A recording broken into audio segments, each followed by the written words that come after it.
Main चीज़ बताइए things to know. Most important MCQ आ सकता है, शॉर्ट क्वेश्चन आ सकता है। ये जो लॉन्ग क्वेश्चन के लिहाज से मोस्ट इंपॉर्टेंट है, आ सकता है पेपर में।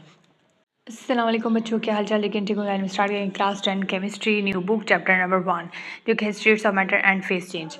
तो अगर आप मेरे चैनल पर न्यू है, चैनल को सब्सक्राइब करते, वीडियो अच्छी लगे तो लाइक कमेंट से ज़रूर कर दें।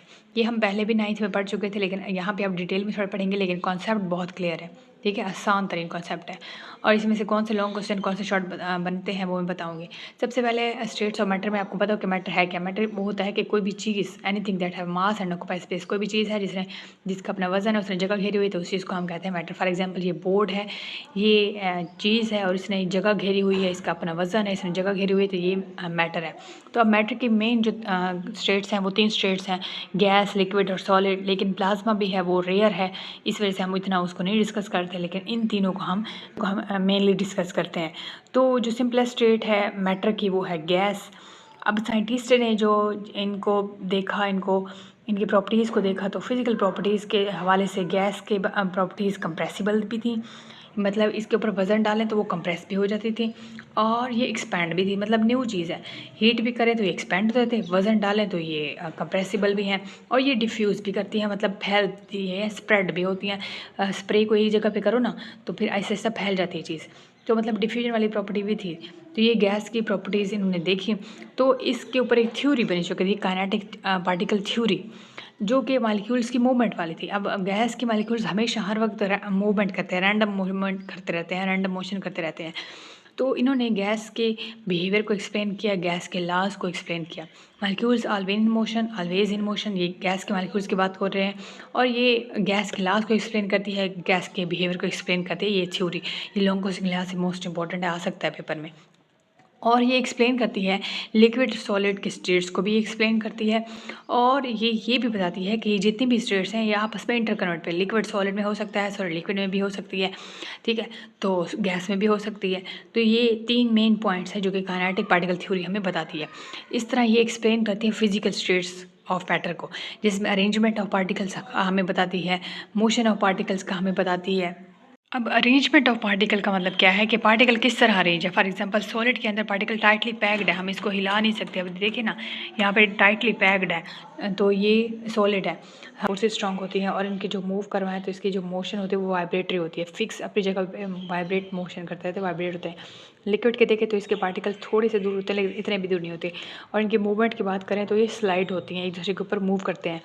गैस की बात करें तो गैस के पार्टिकल बहुत दूर दूर होते हैं, तो इसलिए इसके दरमियान फोर्सेस वीक होती हैं, इसके पार्टिकल मूव करते रहते हैं, रैंडमली मूवमेंट होती है, और ये आसानी से मूवेबल हो सकते हैं क्योंकि इसके दरमियान फोर्सेस बहुत दूर दूर होती हैं। एक कंपाउंड ऐसा है जो तीनों स्टेट्स में एग्जिस्ट करता है, सॉलिड, लिक्विड और गैस।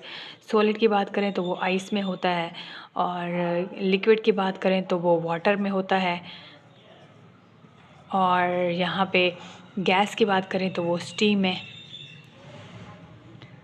गैस फॉर्म में। तो ये वाटर एक ऐसा कंपाउंड है जो कि तीनों स्टेट्स में एग्जिस्ट करता है, सॉलिड भी, लिक्विड भी और गैस में भी।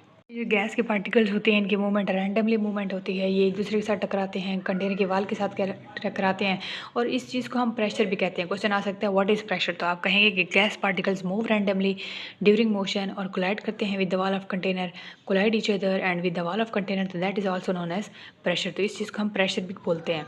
तो इलास्टिक कोलिजन क्या होती है? ऐसी कोलिजन जिसमें कोई भी गेन या लॉस नहीं होता एनर्जी को, तो इस चीज़ को हम कहते हैं इलास्टिक कोलिजन।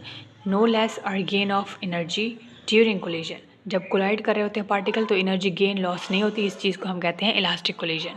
तो क्वेश्चन है कि क्या टेम्परेचर बढ़ाने से एनर्जी बढ़ती है, क्या कोलिजन बढ़ती है, क्या प्रेशर बढ़ता है, क्या इसका इफेक्ट है? बिल्कुल है। टेम्परेचर जितना ज़्यादा होगा उतनी कोलिजन बढ़ेगी, उतने मालिक्यूल्स मूव करेंगे, उतना प्रेशर डेवलप होगा, उतनी मालिक्यूल्स की काइनेटिक एनर्जी इंक्रीज़ होगी। काइनेटिक एनर्जी कौन सी होती है? मूवेबल एनर्जी, जो मूवमेंट हम करते हैं ना, इस चीज़ को हम कहते हैं काइनेटिक एनर्जी। तो मालिक्यूल्स की जो मूवमेंट होती है, हरकत करने की एनर्जी होती है, इस चीज़ को हम कहते हैं काइनेटिक एनर्जी। तो काइनेटिक एनर्जी भी इंक्रीज़ होगी जैसे ही टेम्परेचर बढ़ेगा। यहाँ पे क्वेश्चन बनता है कि क्या हर गैस के मालिक्यूल्स की काइनेटिक एनर्जी ज़्यादा होगी? काइनेटिक एनर्जी का ताल्लुक गैस के मालिक्यूल से कैसा है? क्या काइनेटिक एनर्जी जो बढ़ती है तो गैस, सारी गैसेस के मालिक्यूल्स की एनर्जी बढ़ती है। काइनेटिक एनर्जी का ताल्लुक है टेम्परेचर से, जितना ज़्यादा टेम्परेचर होगा उतनी काइनेटिक एनर्जी बढ़ेगी। काइनेटिक एनर्जी का मतलब मूवेबल एनर्जी, मालिक्यूल जब मूवमेंट करते हैं, दौड़ते हैं, भागते हैं, तो इस चीज़ को एनर्जी को कहते हैं काइनेटिक एनर्जी। ठीक है, तो जितना ज़्यादा टेम्परेचर होगा तो काइनेटिक एनर्जी ज़्यादा होगी मालिक्यूल्स की। तो आप जब भागते हैं, आप दौड़ते हैं तो हीट प्रोड्यूस होती है, तो इस चीज़ को हम कहते हैं काइनेटिक एनर्जी, मूवेबल एनर्जी। जब मूव कर रहे होते हैं वो जो एनर्जी प्रोड्यूस होती है उस चीज़ को काइनेटिक एनर्जी कह रहे होते हैं हम। तो इस चीज़ को हम काइनेटिक एनर्जी कहते हैं। और अगर हम टेम्परेचर कांस्टेंट रखेंगे तो काइनेटिक एनर्जी भी कांस्टेंट रहेगी, प्रेशर भी कांस्टेंट रहेगा। ठीक है, लेकिन अगर हम बढ़ाएंगे, क्योंकि काइनेटिक एनर्जी डिपेंड करती है टेम्परेचर पे, जितनी ज़्यादा टेम्परेचर होगा उतनी ज़्यादा काइनेटिक एनर्जी होगी, उतनी ज़्यादा मालिक्यूल्स टकराएंगे, कोलिजन ज़्यादा होगी और प्रेशर डेवलप करेंगे, उतना ज़्यादा प्रेशर होगा। नेक्स्ट आ रहा है इंटर पार्टिकल फोर्सेस क्या होती हैं। अब जाहिर है गैस के मालिक्यूल्स तो एक दूसरे के साथ दूर दूर होते हैं, तो क्या इनके मालिक्यूल्स के दरमियान फोर्सेस कैसी होंगी, तो वीक होंगी। जाहिर है गैस है तो पार्टिकल्स दूर होते हैं, फोर्सेस इनके दरमियान वीक होते हैं, तो ये दूर दूर भाग रहे होते हैं। इंटर पार्टिकल फोर्सेस लिक्विड में देखें तो लिक्विड के पार्टिकल्स थोड़े दूर दूर होते हैं, तो इससे फोर्सेस जो होती हैं वो वीक होती हैं। ये एक दूसरे से स्लिप करते हैं, ये मूव होते हैं इजीली, इनकी कोई ख़ास पोजीशन नहीं होती, जिस भी शेप में डालें ये उसमें ढल जाते हैं, तो इसकी कोई ख़ास शेप नहीं होती, लेकिन इसका वॉल्यूम फिक्स होता है। मेन चीज़ बताएगी things to know, most important MCQ हो सकता है, शॉर्ट क्वेश्चन हो सकता है। ये जो गैस लिक्विड मालिक्यूल्स हैं इनके दरमियान 3 किस्म की मूवमेंट होती हैं। ट्रांसलेशनल काइनेटिक एनर्जी इनके अंदर होती है, ट्रांसलेशन इसके अंदर मूवमेंट होती है, रोटेशनल होती है, वाइब्रेशनल एनर्जी है इसके अंदर। तो ट्रांसलेशनल मूवमेंट कौन सी होती है, जो वन प्लेस से दूसरे में, मतलब एक पॉइंट से दूसरे पॉइंट तक जाए, तो ये ट्रांसलेशनल काइनेटिक एनर्जी है। रोटेशनल नाम से ज़ाहिर है रोटेट करती है, इट्स ओन एक्सिस, इसके अपने एक्सिस के दरमियान रोटेट करती रहती है, इस चीज़ को हम रोटेशनल काइनेटिक एनर्जी कहते हैं। वाइब्रेशनल एनर्जी कौन सी होती है, टू एंड फ्रो जो होती है, वाइब्रेशन अपनी जगह पे ये वाइब्रेट करती रहती है, तो इस चीज़ को हम वाइब्रेशनल काइनेटिक एनर्जी कहते हैं। तो ये तीनों होती रहती है मोशंस गैस और लिक्विड के मालिक्यूल्स में। सॉलिड के पार्टिकल्स की मूवमेंट की बात करें तो सॉलिड के पार्टिकल्स की जो मोशन होती है वो वाइब्रेशनल काइनेटिक एनर्जी प्रोसेस करते हैं इसके मालिक्यूल्स, तो ये वाइब्रेशनल मोशन करते रहते हैं। इसके अंदर जो एनर्जी वो वाइब्रेशनल काइनेटिक एनर्जी है। सॉलिड के मालिक्यूल्स को देखें तो इसके अंदर एटम्स भी हो सकते हैं, ये आइंस भी हो सकते हैं, ये मालिक्यूल्स भी हो सकते हैं। तो ये टाइटली बॉन्डेड होते हैं, इसके दौरान फोर्सेस स्ट्रॉन्ग होती हैं। ठीक है, अब ज़ाहिर है मालिक्यूल्स आपस में क्लोजली पैक्ड है। अब ये बोर्ड है, वाइट बोर्ड, ये क्लोजली पैक्ड है, इसके अंदर जो हैं इसके मालिक्यूल्स, इसके पार्टिकल्स, तो ये सख्त है, लेकिन ये सॉलिड है क्योंकि इसके अंदर टाइटली बॉन्डेड मालिक्यूल्स हैं, इसके दरमियान फोर्सेस स्ट्रॉन्ग है, इसकी एक फ़िक्स शेप होती है, इसके फ़िक्स वॉल्यूम होता है। अब फॉर एग्जांपल ये मेरे पास बोर्ड मार्कर है, इसकी एक फ़िक्स शेप है और इसका फ़िक्स वॉल्यूम है, और इसके दरमियान फोर्सेस स्ट्रॉन्ग होती हैं, इसके मालिक्यूल्स आपस में क्लोजली टाइटली पैक्ड होते हैं, इसलिए ये सॉलिड है। नेक्स्ट है इंटरनल एनर्जी। किसी भी चीज़ की जो एनर्जी होती है, टोटल एनर्जी, उस चीज़ को हम कहते हैं इंटरनल एनर्जी।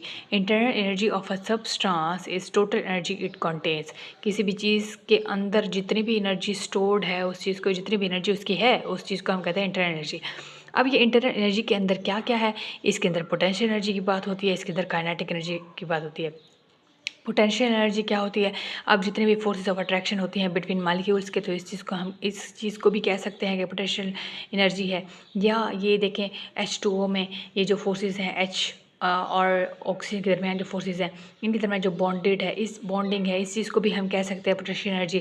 काइनेटिक एनर्जी तब होती है जब कोई भी चीज़ मूव करती है। ठीक है, इस चीज़ को हम कहते हैं काइनेटिक एनर्जी। तो जितनी ज़्यादा हम हीट देंगे, हीट उतनी ज़्यादा इंटरनल एनर्जी बढ़ेगी। ठीक है, तो यहाँ पे हमने बात की इंटरनल एनर्जी की। इंटरनल एनर्जी क्या होती है, किसी भी चीज़ की वो टोटल एनर्जी होती है, जिसके अंदर टोटल एनर्जी जो स्टोर्ड होती है उसके अंदर टोटल एनर्जी, उस चीज़ को हम कहते हैं इंटरनल एनर्जी। और इस इंटरनल एनर्जी के अंदर क्या क्या आ जाता है, पोटेंशियल एनर्जी भी आ जाती है, काइनेटिक एनर्जी भी आ जाती है। जितनी ज़्यादा हीट इंक्रीज़ करेंगे उतनी ज़्यादा इंटरनल एनर्जी ऑफ सिस्टम बढ़ेगी। ठीक है, तो यहाँ तक हमने आज पढ़ा है, हमने इंटरनल एनर्जी के बारे में पढ़ा, ये मोस्ट इंपॉर्टेंट है, डेफिनेशन आ सकती है इसकी।